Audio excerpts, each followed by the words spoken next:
Today's life you're stepping into is the story of a man who married a Russian wife.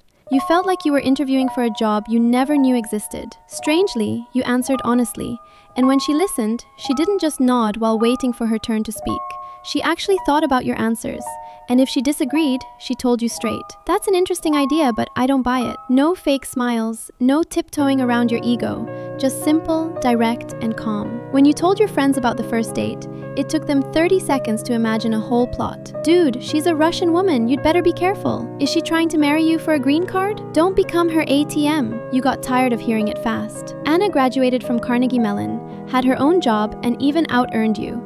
Her employer was handling her work visa, and she didn't need you to stay in America at all. Honestly, your life wasn't wealthy enough to be worth scheming over. At the first dinner, she pulled out her credit card and insisted on splitting the bill. You explained that since you'd invited her out, you should pay. She just looked at you, confused, as if she couldn't understand why you'd argue about it. None of the red flags you'd expected showed up, and instead, something more dangerous happened. You fell for her fast. You could feel it spreading through you with no break to hit. And that was the real danger, the thing no one had ever warned you about. The danger wasn't that she'd use you, but that you'd gladly let her upend a rhythm you'd kept for years, and call it the luckiest accident of your life.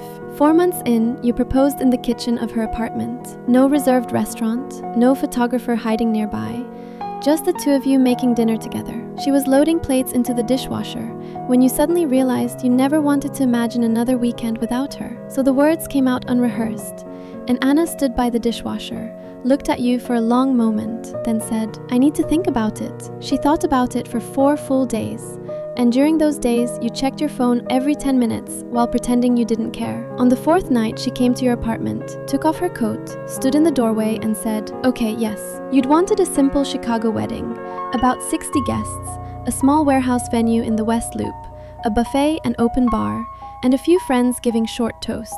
No professional video crew, just a friend with a phone would be enough. Reality turned out nearly 3 times bigger than your plan. Anna's mother thought 60 people couldn't even count as a wedding. Her sister, cousins, godparents, and relatives you'd never heard of began confirming travel from New York, Toronto, Berlin, and St. Petersburg. In the end, the wedding became a 3-day gathering of 2 families, American and Russian. Friday was the welcome dinner, Saturday the ceremony and formal reception, and Sunday a brunch with no clear end time. By the first afternoon, you'd met more people than in the past 2 years combined. Stranger still, every middle-aged man seemed to be introduced as Anna's uncle. One was her mother's actual brother, one was her father's childhood friend, and one had simply known the family for 30 years. By the 3rd hour, you'd given up trying to sort out who was who.